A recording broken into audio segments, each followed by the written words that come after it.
of the five-time world champion Dallas Cowboys. It's my team. It's my quarterback. Zeke who? Got in trouble. Everybody got set.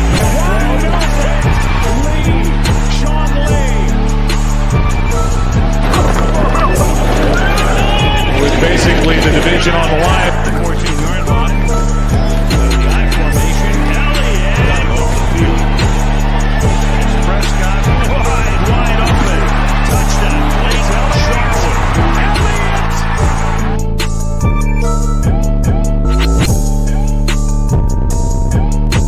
How about this, Cowboys? Yeah! Hey, what's up, everybody? This is Marcus Jones coming to you live straight out of Memphis, Tennessee, the Bluff City Cowboy, and you are tuning in to this week's episode of Bluff City Cowboys podcast, Dallas Cowboys Talk. So, if you guys joined me last week, you know I went over the cornerback position, and as I was thinking about it, I realized I didn't go over the full 53-man breakdown. So, I did a follow-up to that one to do a full breakdown of the 53-man roster. So as I was going through the 53-man roster, I realized that the one position that just kept messing me up was the defensive line group. We have so much talent there, and I've been saying over the last couple of weeks, we have 17 guys. All of them are talented. All of them deserve to be on the team, but we have to find a way to break this group down. So I did my best to go through and figure out which people we would keep and which people we would cut. I want you guys to know this was a very tough decision for me. It probably took me about a week or so to figure out exactly who I wanted to keep and who I didn't want to keep. And I want to give a disclaimer before I start to go through this list. I tried my best not to look at this from a fan perspective. I tried to look at it from a GM and a coach's and a coordinator's perspective. Because one thing we have to remember, this isn't 2019. That coaching staff is gone. We have an entirely new coaching staff with a bunch of coaches who have no familiarity with most of these players. Everybody knows who DeMarcus Lawrence is. Everybody who's watched football knows who McCoy is, Gerald McCoy. But everybody else is either guys who've been out the league a couple of years because of injuries or suspensions, or it's guys who never got a lot of playing time, or it's rookie draft picks and undrafted picks. So there's a lot of uncertainty on this team at the defensive tackle and defensive end position. So making these cuts were really difficult because I had to pretty much decide from a coach's perspective, who do I think provides me with the most impact this year? And who do I think will provide us with the most impact for years going forward? On top of that, I had to figure out who we could cut that I think could clear waivers and go to the practice squad. So it was a lot that I had to look at to put this list together. So before we get started, I had a question today in one of the Facebook groups about what I was doing. And the question was that they thought the new league year is going to have a 55-man roster. And while I'm there, let me go ahead and pull up the 53-man roster. And everybody that's watching, thank you for joining. I appreciate your support. Make sure you share this. Make sure you share this to your page. Make sure you share this to your favorite group, because I'm going to give a lot of good information, and a lot of Cowboy fans, this is something they really need to hear. So this is what I went through last week, and this is what I projected as my 53 roster breakdown. Now, if you look at this and you're quick at math, you'll notice there's only 50 players on this list. 3 of those players are the kicker, the punter, and the long snapper. Those positions are pretty much going to be taken up by one person each, and for the most part, they're not going to change. So, in my opinion, there was really no reason to kind of add them to this. So, the remaining 50 picks, I broke it down between 24 offense, 26 defense. most teams normally carry more people on defense than offense, specifically because at most positions on defense, there's more of a rotation. And on offense, pretty much, for example, your same 5 offensive linemen are going to be your same 5 offensive linemen. So you don't have to have a rotation like you do at defensive tackle and defensive end. Same thing with wide receivers. For the most part, every team is going to come out and line up with their 3 to 4 best wide receivers. But at the corner position, teams usually go pretty much from the front to the back of the depth chart in any given game. So usually most teams will keep a few more defensive players than offensive players. So when I went through this, I got the defensive line group narrowed down to 10 players out of 17. And I just felt like it was too many good cuts I had to make to do that. So I had to figure out a way to get us another spot to get another defensive lineman. And what I did was I didn't put it on this chart right here, but I ended up removing one of the guards. So instead of having 4 guards, we'll have 3. And to let you guys know, the guy I decided on cutting was Mitch Hyatt. He was here last year. He had some strength issues. And I felt like I could remove him from this list because we have so much flexibility with our centers and our tackles that if something happened and we needed a guy to fill in at guard, we could pull from the tackle pool or we could pull the backup center and they could come in and give us just as much as Mitch Hyatt could. So looking at this list, you see I got 10, it's really 11. So I won't tell which spot I added an extra guy in. We're about to get to that right now. Again, make sure you guys share this, share it to your personal page, share it to your favorite group page. If you have a page of your own, share it to that page. Let's get some people in here. Let's talk and discuss this thing. And make sure you guys get in the comments too. I want to make sure that we can all have a dialogue about this because I know we have a lot of great fans. We have a lot of knowledgeable fans, and I want to make sure that everybody gets their comments heard. So let's fill this comment section up. All right, so you guys see the full 53-man roster. Like I said, here is the full defensive line group. Let me make this large as you can see it. So we have 17 available defensive linemen. And this is kind of a breakdown of that list. As you guys can see, it's a lot of good names on this list. It's a whole lot of good names. And this thing was very difficult for me to cut. I mean, just looking at defensive end alone, from top to bottom. Even the undrafted free agents are going to be difficult to decide on because those guys are talented and they could have been drafted. And then you look at defensive tackle, those are some good names. It was a really tough decision for me to figure out how to break this thing down. So what I decided to do was I decided to go down the defensive end group first because I felt like that was the most difficult and that kind of helped me to determine how many defensive tackles I wanted to keep. All right, so now let's go down the defensive end group. Oh, I'm sorry, I forgot to explain something. So somebody had a question about the 55-man roster. Now the rules changed this year. Normally we have 53, but this year we're going to be able to keep 55. Now that's not actual 55 every week. The rule change says that teams have the option of having 55 active players, and they can do that by bringing up 2 players from the practice squad to be on the 53-man roster.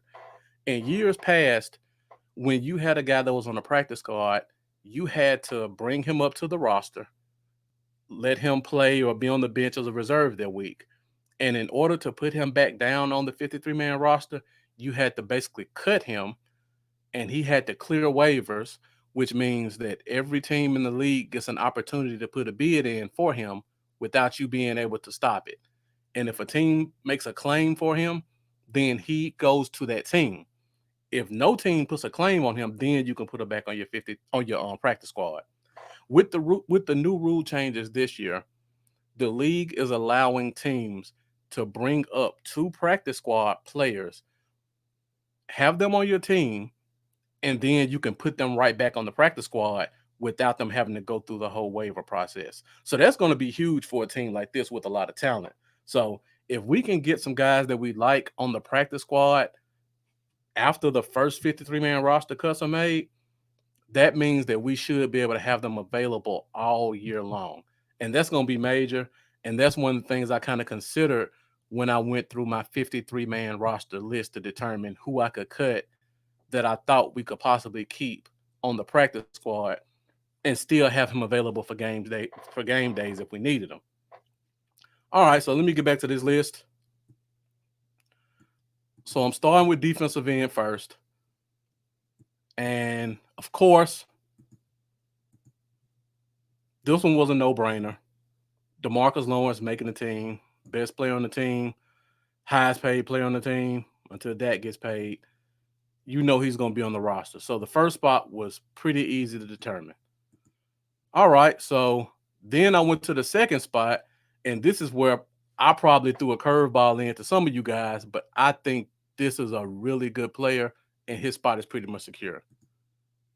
And that's Dorrance Armstrong.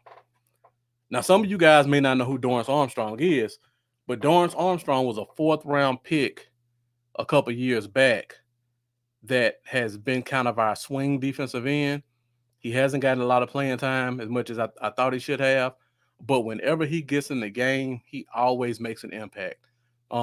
If some of you guys watched a couple weeks ago, I plugged in West Coast and he came and talked to me, and he said the same thing that kind of I've been saying. He's an almost player.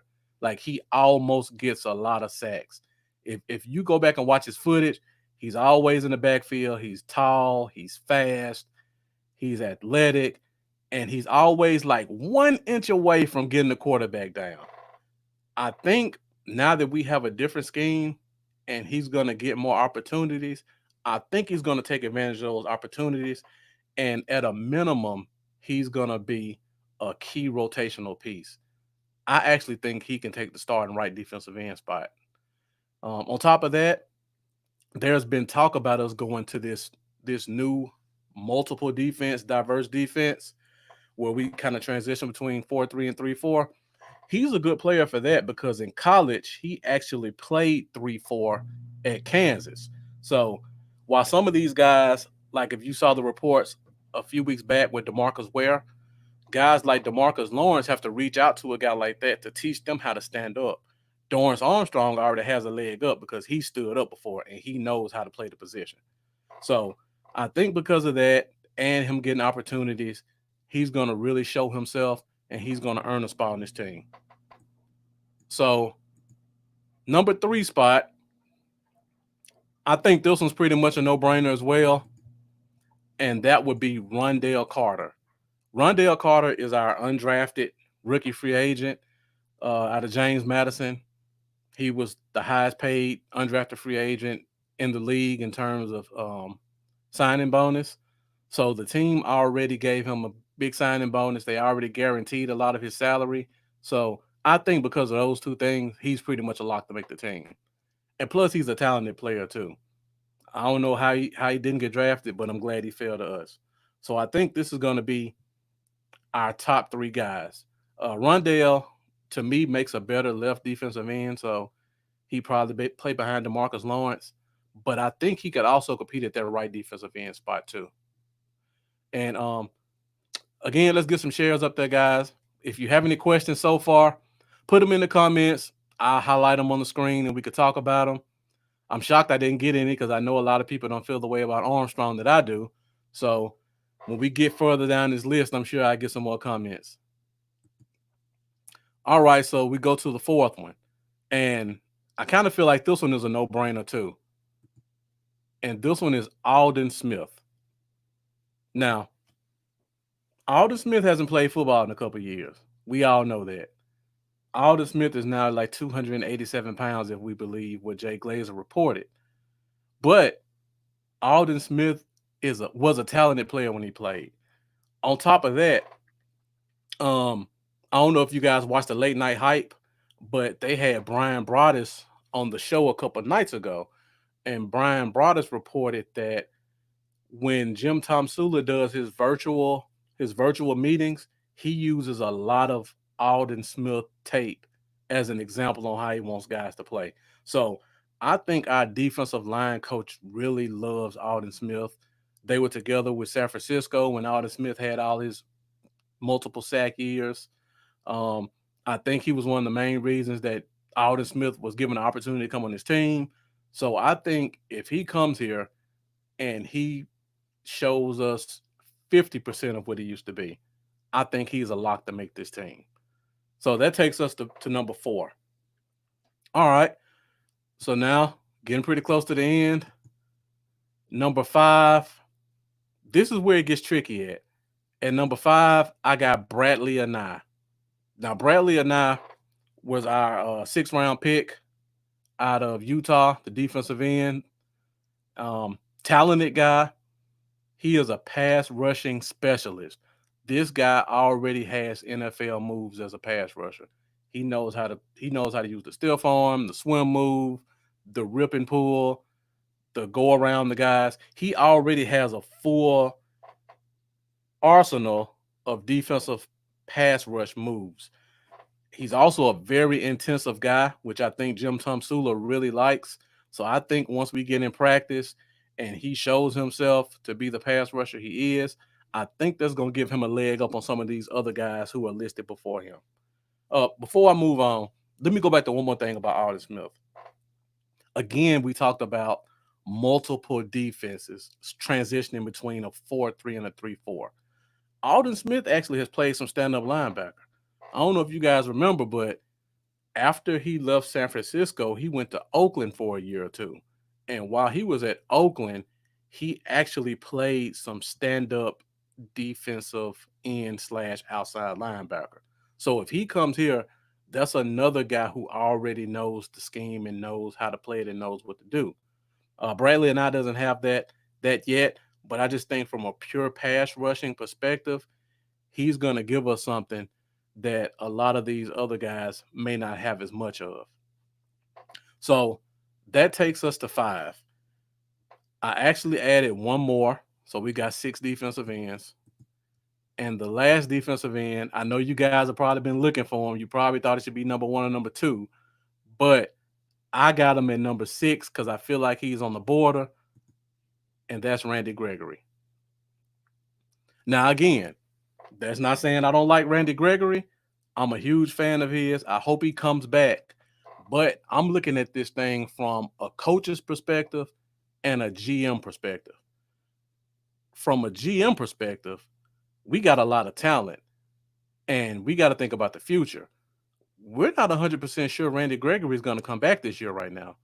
And if he does, we're not sure he doesn't flame out and get in trouble and get kicked out of the league again. So I don't know if the team, from a GM perspective, would want to risk letting a guy go who has been here and who we think will be here if given a chance, to let him get a third opportunity.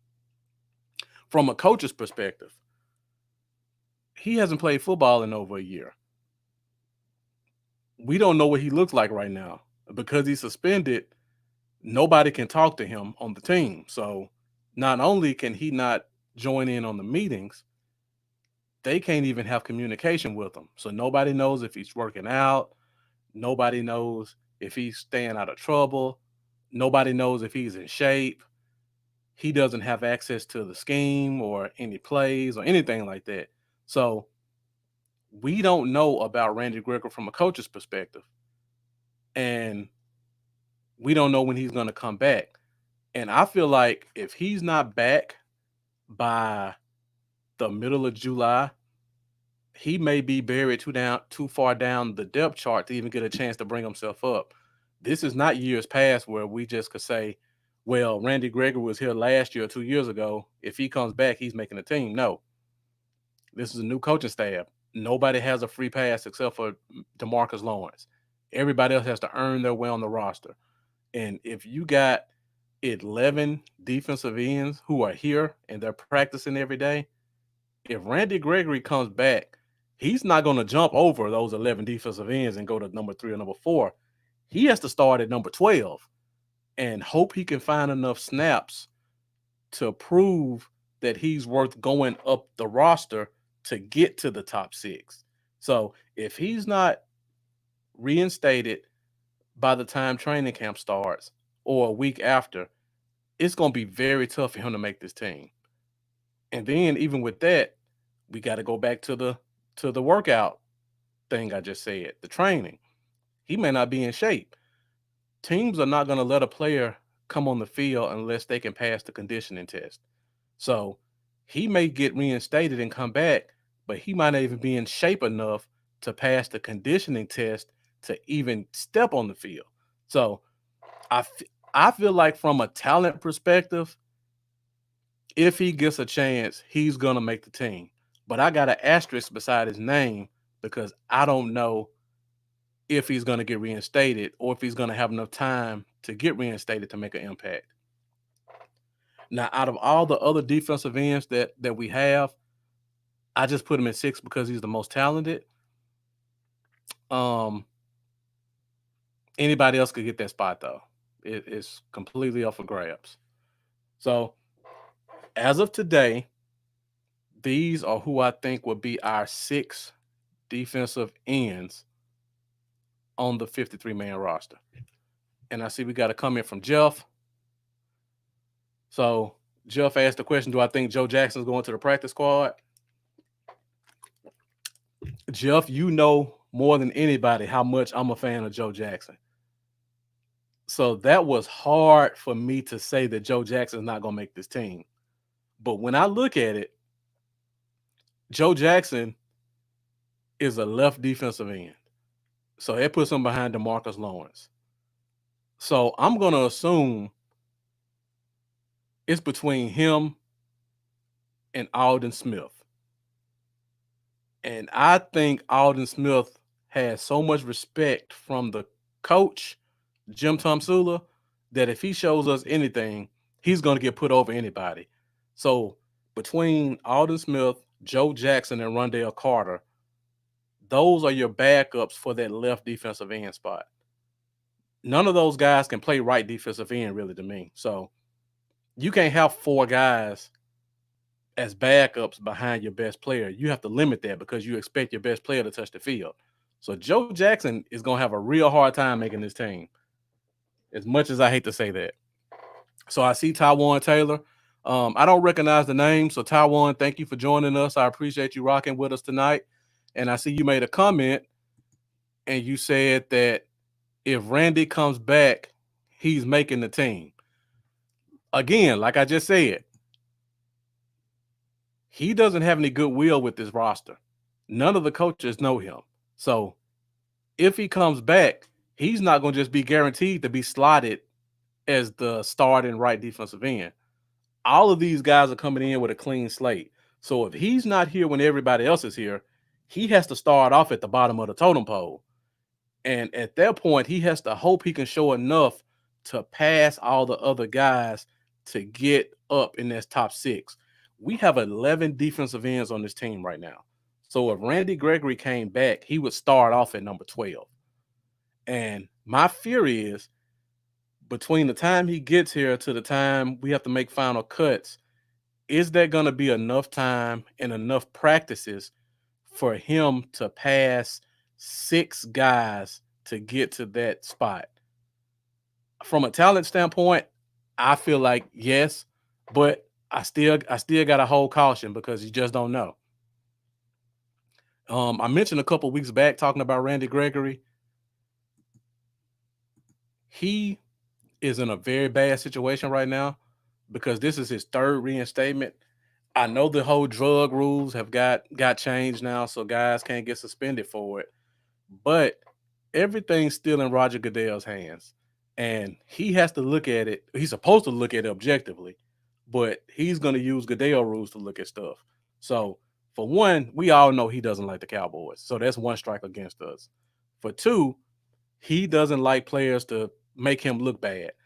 And basically, Randy Gregory is making him look bad by getting reinstated, getting in trouble, getting reinstated, getting in trouble again. So now he's coming for his third bite of the apple, and I feel like Goodell is making him work for it to be like, you need to show me more than you showed me the last 2 times to prove to me that you're not going to get in trouble again. And I get what you're saying. You put another comment, Jerry not going to put Randy on the street. Again, I'm looking at this from a coaching perspective. So far, the coaches have shown me that what they say has a lot of weight in what happens. I can't think that if you have a guy like a Bradley Anai who is a drafted player, he comes in with a lot of pass rush moves, and he shows you a lot in practice. I can't believe that Jerry would go in there and just say, hey, I want you to keep Gregory over Anai. We got guys like Jalen Jelks. Jalen Jelks is a very talented player, and he wasn't given any opportunities. If he comes in and shows us what I think he can show us, I can't see Jerry saying, hey, I want you to keep Randy Gregory over this guy, because Randy Gregory is on a 1-year contract. So there's really no real incentive to keep him, because next year he could be gone if he gets in trouble or the team just decides not to sign him. Jalen Jelks still has 3 more years on his deal. So if you got 2 players, you got about the same. Randy Gregory right here coming in at 28, 29 years old on a 1-year deal. And Jalen Jelks right here, 24 with 3 more years on his deal. If they both look the same, I think it's going to be hard. It's going to be a hard sell to say we need to keep Gregory. Now, again, I love Gregory. He was our best pass rusher that year he was there. Well, our second best pass rusher the year he played. But this is a new coaching staff. This is a new year. A lot is going to change. But you see, I got him on here because the same reason you said.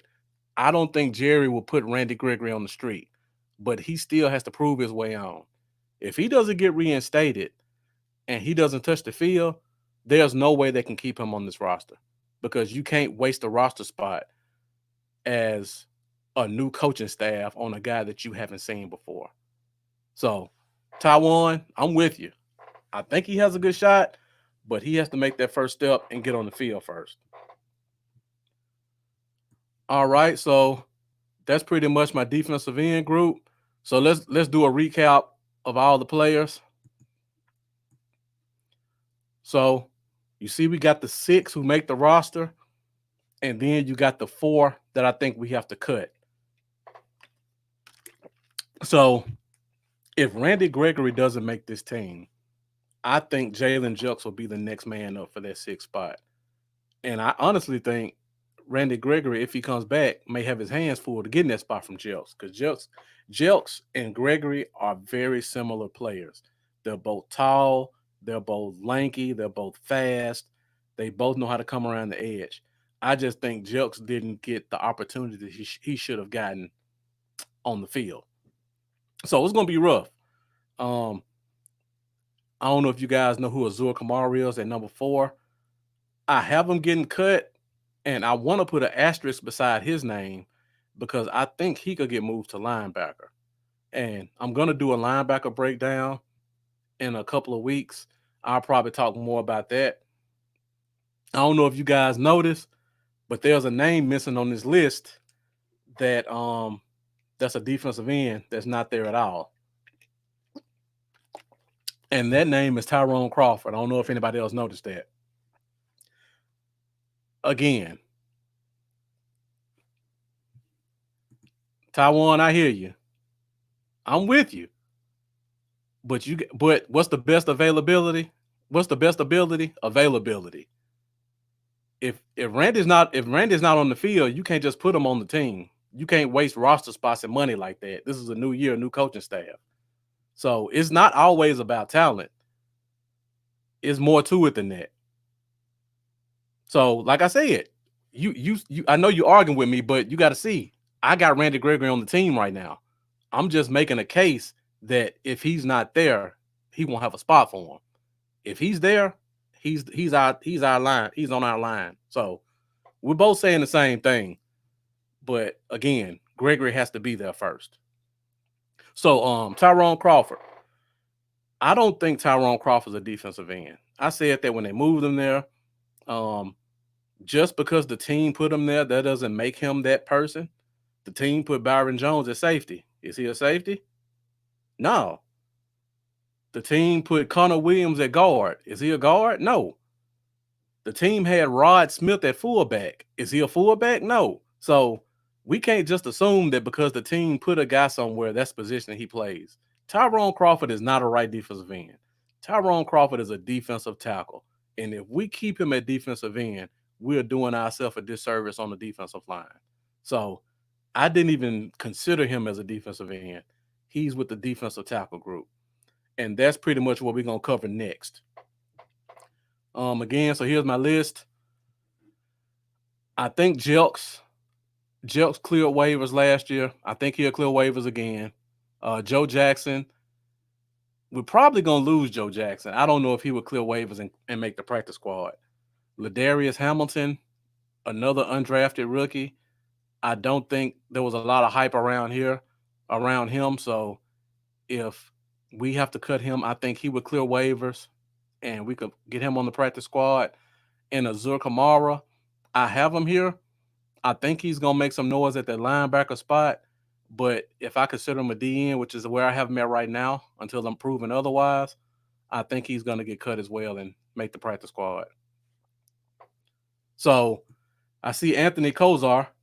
That's a new name I haven't seen before. So, Anthony, I appreciate you rocking with me tonight. I appreciate you joining us for the show. And make sure you keep on putting comments in, man. I love when people give me comments when they make good comments like this. Like you said, whatever you call Tyrone Crawford, he definitely isn't worth $10 million. And I agree. And I'm going to get to that in a minute. So I appreciate you hitting me up. We're on the same wavelength. But he's definitely not a defensive end. He's a defensive tackle. So with that being said, let's move on to our defensive tackle group. So I'm going with the first guy up, and I don't have him in any specific order, but the first guy is Dontari Poe.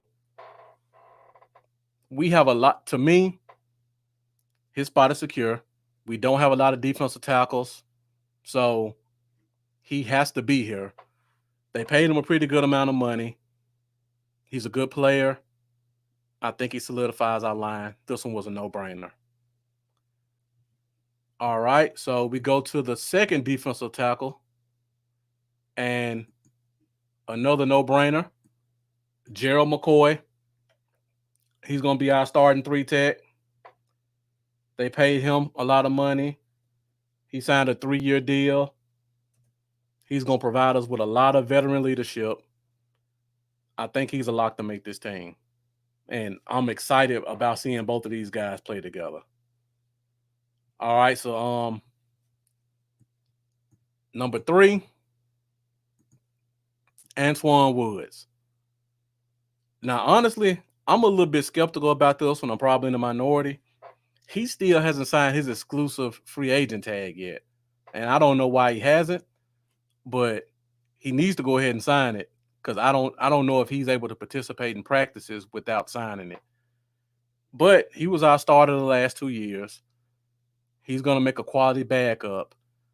He has some injury concerns. And again, like I said, this is a new coaching staff. Everybody has a clean slate. If we were to go out and sign another D tackle and let Woods go, I wouldn't be shocked. But going into camp right now, I think he's pretty much solidified as our backup nose tackle. All right, so now we go to number 4. Number 4, I got Neville Gallimore. This is our 3rd round pick from Oklahoma, the D tackle. He's strong. He's fast. I believe he ran a 4.7, 4.8, and a 40. He's a high motor player. He can play the 1-tech and the 3-tech. He's probably better suited at the 3-tech. He came from Oklahoma, so him and McCoy already have that connection where he's going to get a lot of good mentoring. And I think that's going to be good for him. And I feel like he's definitely gonna make this team. So I see we got a comment from Joshua Carpenter. Another name I don't recognize. So I'm assuming this is your first time joining us. Joshua, thank you for joining, man. Make sure you share this with other people. And if you have any more good comments like this one, be sure you leave them in the comments. And Joshua says Antoine Woods is a difference maker. I agree Antoine Woods is a difference maker, but can he stay on the field?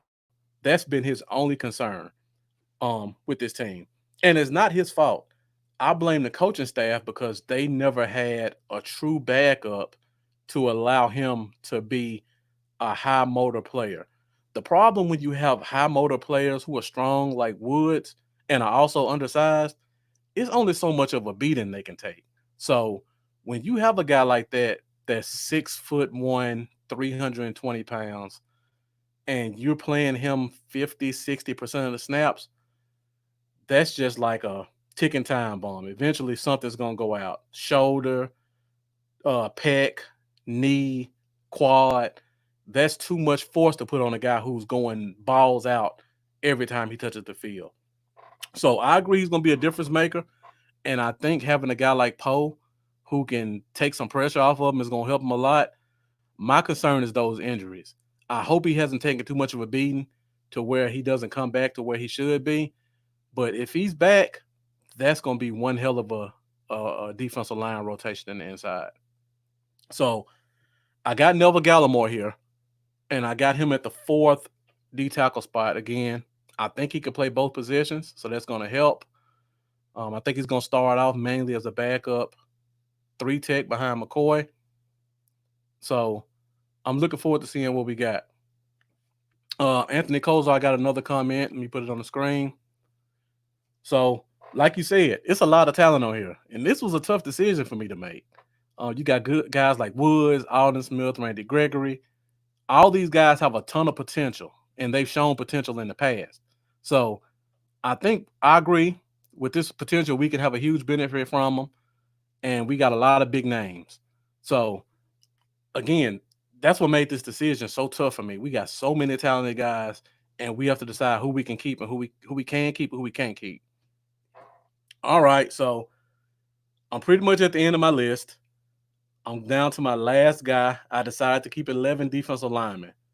So with my last defensive line spot, I gave it to Tristan Hill. So let's go ahead, give me the comments. I know they're coming, but let me give you my reason why I say Tristan Hill makes this team. Last week, when I was doing the 53-man roster breakdown, my guy West Coast joined me. Again, shout out to West Coast. Appreciate you coming and supporting, showing love. And he kind of talked me into this one. And I agree with him. Tristan Hill, if you just look at him on a piece of paper and look at his attributes, he's just as talented as anybody on this team.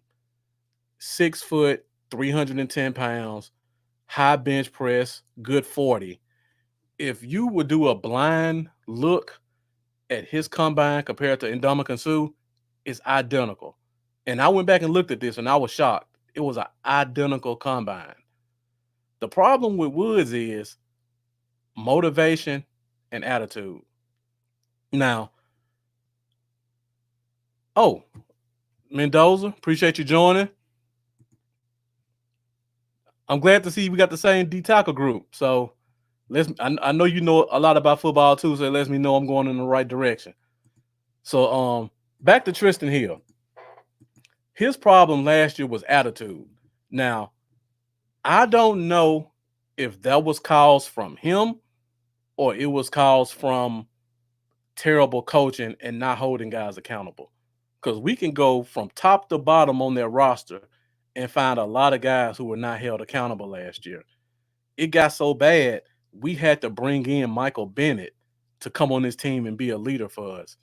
And when you have to bring a guy from another team in the middle of the year to be your leader, that's a huge problem. So if we couldn't even get leadership from veteran guys, it's hard to think that we can expect a guy who's a rookie to come in and be able to hold himself accountable and have somebody to hold him accountable. So I'm giving him another shot. just like Tywan Tyler said, give him one more shot to see if he gets it. He's too talented. He was too high of a draft pick to just let him go without seeing what we got. Jim Tomsula is a fiery coach. Mike Nolan doesn't take any mess. So they're going to ride him hard from day one. The question is he going to step up to the challenge or is he going to break? I'm assuming he's going to step up to the challenge. Also, we got a lot of good leadership. Don Terry Poe's a leader guy. Gerald McCoy's an ultimate leader guy. We got a lot of guys on this team who are going to help him get to where he needs to be. So I feel like he's going to give us some snaps at both the 3-tech and the 1-tech. He's strong. He's fast. He's young. We got him signed for 3 more years. So it's just a lot of stuff working in his favor that says if he comes out here, he's going to make this team. So again, this is my last D tackle. So this is my 5. Just like a few minutes ago, you notice somebody missing off this list?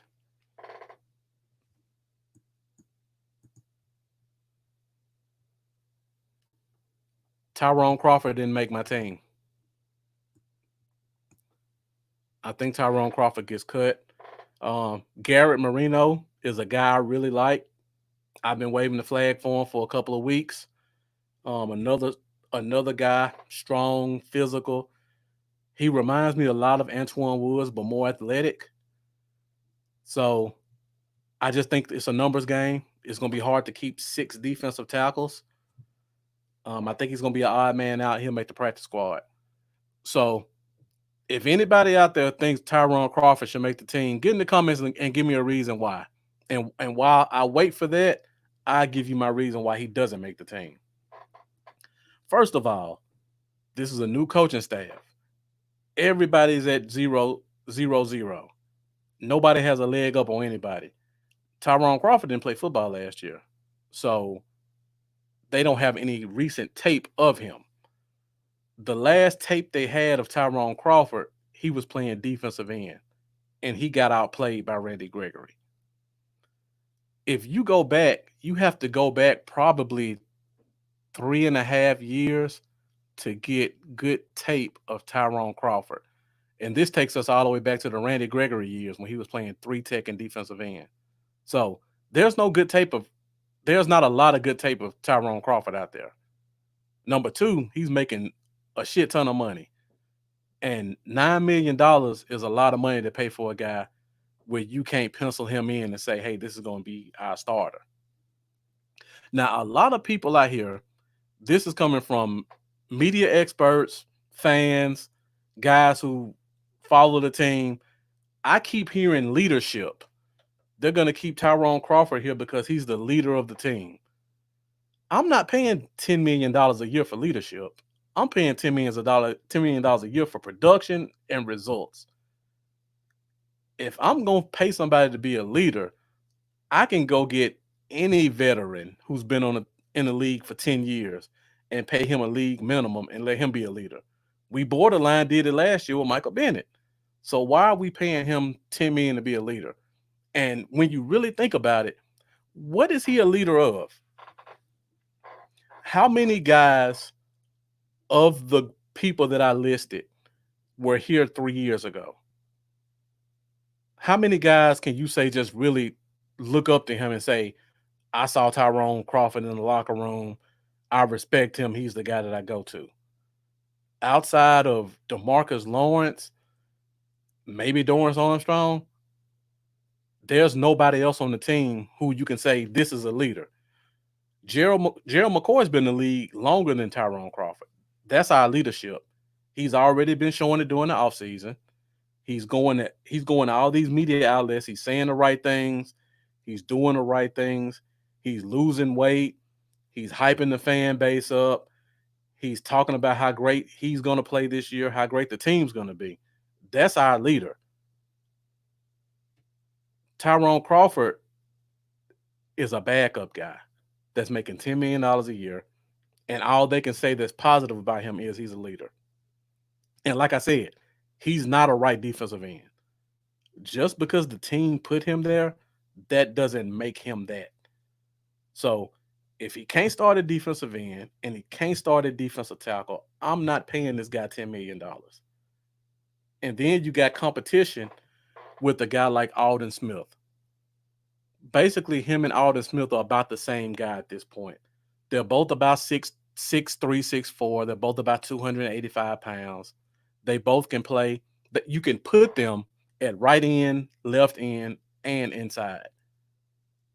So you got one guy who you're paying the league minimum, who has to earn his check every week, and you got one guy, if he's here week one, you got to pay him $10 million. Which one of those guys are you gonna keep if they're about the same? I'm gonna keep Alden Smith all day. So I think Crawford gets cut. I don't think there's enough people supporting him in the locker room when the front office to say we got to pay this guy to keep him here. That's a lot of money that we'll pay, and if we let him go, that's a lot of money we save. Because I think if we cut him, we save $8.1 million. Now, if you do that and save $8 million, that opens up a bunch of other players you could possibly get. You could make a run at Clowney with the money we saved with Frederick. You could pretty much pay a guy like Everson Griffin completely from cutting Tyrone Crawford. There may be some corners out there that we like, or a safety, another offensive lineman. There's a lot of stuff we could do with that money than paying it for a guy who's a good leader in the locker room. Now, I've heard people say he was a major cause of DeMarcus Lawrence getting all those sacks. And I agree. I watched a lot of that tape from years back. And if you go back and look, there was nobody that did the TE stunt better than Crawford and Lawrence. And the TE stunt, for guys that don't know, that's basically when your defensive tackle and your defensive end play a two-man game with the guard and the offensive tackle. So the defensive tackle and the defensive end are lined up beside each other. The defensive tackle will take this angle and pretty much run into the offensive tackle to occupy him, and then he'll hook the guard to make sure he can't get off of him. The defensive end will go around both those guys, have a free shot at the quarterback. They did that two-man game better than anybody. But again, this is not 2018 or 2019. That defensive scheme is gone. So what you call his best benefit to the team, we may not even use that in our scheme anymore. So what is he here for? Leadership for $9-10 million? No, thank you. As I was talking, I see a Tywon Tyler made a couple good comments. He said if Crawford doesn't start, he's getting cut. I agree. And then he said Crawford had 2 hip surgeries. Definitely. Crawford has a lot of injury concerns. We haven't seen him on the field since 2018. He missed all of last year. So that's a lot of money to tie into a guy who might get hurt. And if he's on the roster week 1 and he gets hurt the day after, that whole $9 million is guaranteed to him. So I don't want to see that happen. We wasted that money last year. I don't want to do it again. So that's pretty much where I am. As of today, this is my defensive line on the 53-man roster. Defensive end, you got DeMarcus Lawrence, Dorrance Armstrong, Rondell Carter, Alden Smith, Bradley Anai, and Randy Gregory. Then at D tackle, you got Gerald McCoy, Dontari Poe, Antoine Woods, Neville Gallimore, and Tristan Hill. So before I go, let me get some comments from you guys, because I'm interested to see who you think starts opposite DeMarcus Lawrence. I think Dorrance Armstrong is kind of the lead guy for that position, but I'm interested to see what other people think. And if you give your answer, I want you to assume Randy Gregory got reinstated and Randy Gregory didn't get reinstated. Because I'm curious to see if Gregory's not here, who you think the starter will be at right defensive end. So we'll keep this open for a few minutes and go through it. Also, I still got my phone line up. So if anybody wants to join me for a second, I just opened the phone lines. I got the number at the bottom of the screen. If you want to call in, give me one of your comments. I'm open to it. I'll keep it on for a few minutes, see if anybody wants to come talk to me. I don't get to use it a lot, so I'm still testing it out. So if somebody can call in, at least give me a test, I'd appreciate it.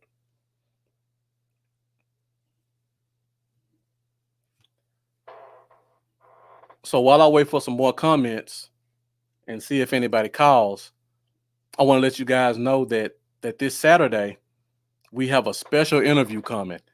And I don't know if you guys follow Blogging the Boys, the website. We're going to have the editor-in-chief of Blogging the Boys, RJ Ochoa, joining us. Now, this guy has a lot of inside input on the Dallas Cowboys. He gets a lot of inside access. He has multiple podcasts, so he's always getting players. He's getting coaches. He has connections. So we have a bunch of topics that we're going to discuss with him, talking about the Cowboys. It always seems like we never run out of stuff to talk about with Dallas. So that's one good thing about this team, especially doing this. It's always something to talk about. So we got a lot of topics that we haven't talked about before that we're going to cover with RJ. Also, next week, we're working on a couple of people. And also next week, I plan on doing offensive line. So the last 2 weeks, I've done defensive groups. I did cornerback, and I did defensive tackle and defensive end tonight. Next week, I'm going to do offensive line. So I'll tell you who I think is going to be the centers, the guards, and the tackles. All right. I see Taiwan Tyler put a comment up here. So you think if Crawford makes the team, he's going to be a starting defensive end. I've been agreeing with you all night. That one I can't agree with you with. I don't see Crawford as an end. I just don't see it. He's not athletic enough. And I feel like the scheme we're about to run now is not going to be a gimmick scheme. Like when Marinelli, guys got open because they did twists and stunts and all type of stuff like that. I think the scheme we have right now, we're going to put our best 4 guys against their best 5 offensive linemen, and we're going to see who's the better player. If it comes down to that, I don't see Crawford being athletic enough to play defensive end. I think Dorrance Armstrong is the front runner. I don't know about Alden Smith. If I look back at where he was a couple of years ago, I say yeah, but I don't know if he's that. I think he's going to be better as an outside linebacker and a left defensive end backing up DeMarcus Lawrence. So if Gregory's not here, I think it's Armstrong's spot to lose, or a Nye just comes in and shows us what I think he'll show us, or they may cut Crawford early and go ahead and sign one of these big guys that's still out there, like a Everson Griffin, or a Marcus Golden, or Jadeveon Clowney, because those guys are not gonna stay. Those guys are not gonna stay unavailable forever.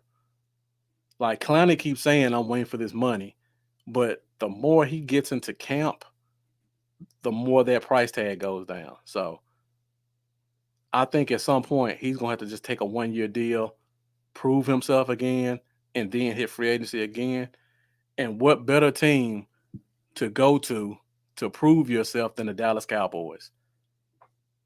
If you look at last year, what happened with our defensive end that signed with Chicago, Robert Quinn, that right there shows you if you're a defensive end and you got to sign a 1-year contract, there's no better spot in the league to go to than Dallas, because you're going to get every opportunity to get your sacks up.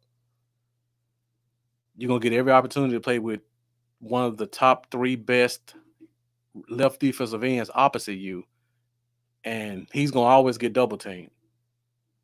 You're playing with a coaching staff that's going to be aggressive. Clowney's played in a 4-3 and a 3-4. So if you bring him in and you start running multiple schemes, he's already used to it. He's played both schemes. So it really depends on him. If he wants to be a right defensive end and stick with that, go back to Seattle. If you want to be a stand-up outside linebacker, go to wherever. But if you want to come to a spot where last year in Seattle he had 2 sacks, you want to go back to that? Or do you want to go to a spot where the guy who was here last year had 11 sacks and got paid? To me, it's a no-brainer. Hopefully the front office comes to their senses. They let Crawford go. We find a way to scrape up $15 million, give Clowney an offer, take it or leave it, and let's put the best 4 guys out there and hunt after the quarterback. If that doesn't happen, I think Armstrong is going to show us enough to get that spot. All right, I don't know if you there, Mendoza. I know you kind of think a lot like me, so I'm interested to see what you think about who starts at right defensive end opposite Lawrence, with Gregory here and with Gregory not here. And Jeff, if you still there, I want to hear the same thing, because I know me and you think a lot alike too, to see if you on the same thought process as I am. I know you probably still thinking about me saying Joe Jackson will be gone.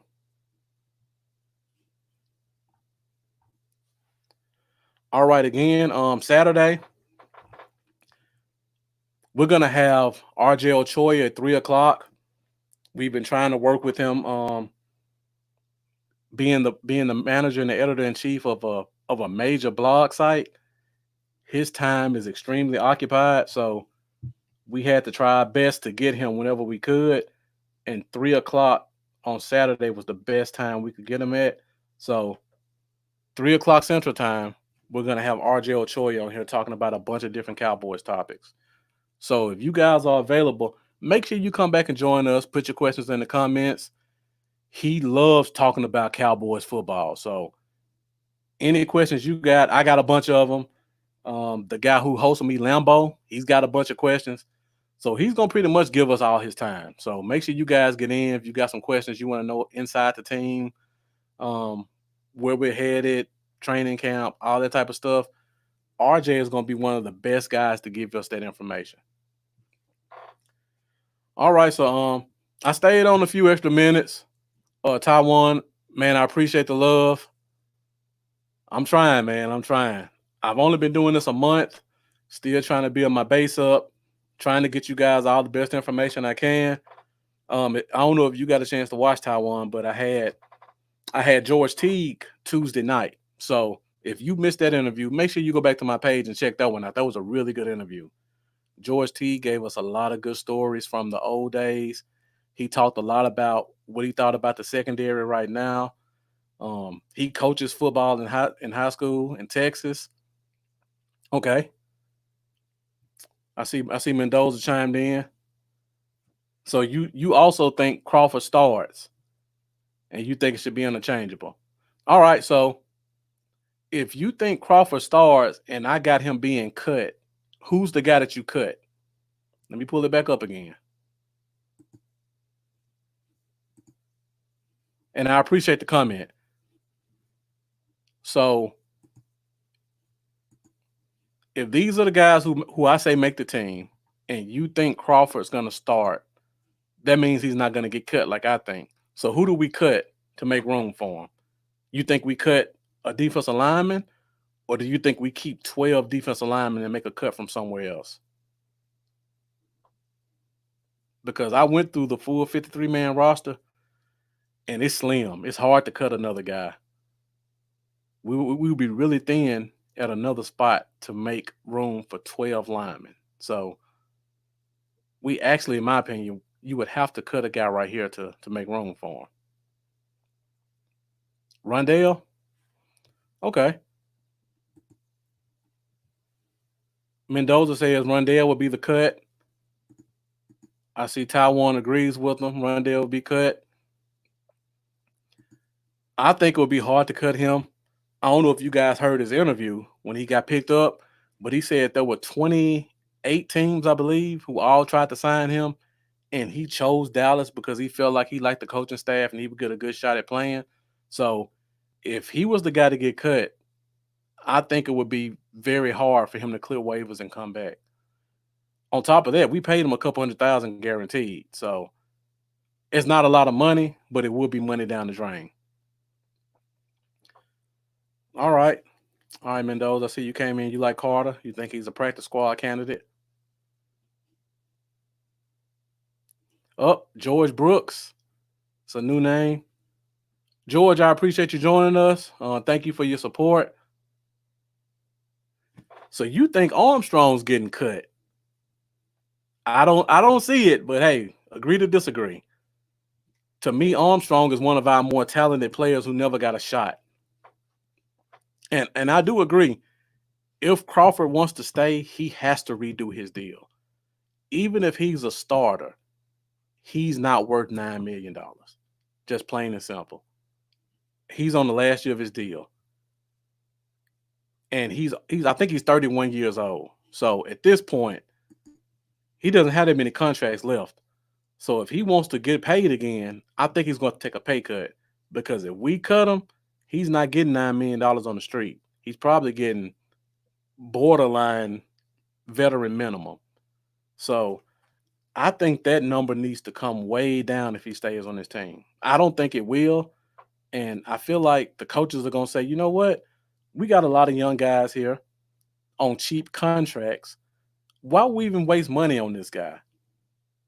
Let's just give these other guys a chance and let's stop what the team did in years past, having all these progress stoppers. Because we're known for progress stoppers when there's a veteran guy that Jerry likes. So I could see him not making this team. But if he made the team, I wouldn't be shocked. But I just can't see it. All right. Well, I think that's pretty much all I got. Again, Taiwan, thank you for joining us. I appreciate your comments. Mendoza, Jeff, Anthony, Joshua, all the new guys who joined, thank you for joining. I appreciate you guys' support. Again, I'm coming back this Saturday with RJ Ochoa.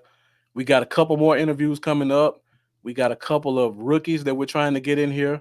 We got a couple of former players from the team we're trying to get in here. So we got a lot of stuff coming up in the next couple of weeks. And I'll throw this out there because I believe it's confirmed. There's talk that the preseason may get cut short. If it doesn't, and we actually play in that Hall of Fame game, I have a confirmation from a Steelers player, former Steelers player, that said he will come on the show and we'll talk Steelers versus Cowboys. So if we play that Hall of Fame game, I got a former Steelers player lined up who said he'll join the show and come and talk some Cowboys and Steelers with us. So be sure you guys keep rocking with me. If you haven't done so already, make sure you join all my pages. Everything is Bluff City Cowboys. You can find us on Facebook. You can find us on YouTube. You can find us on Twitter, find us on Instagram. Everything's Bluff City Cowboys. And be sure that you join me this Saturday and also join me every week as we talk about the Dallas Cowboys.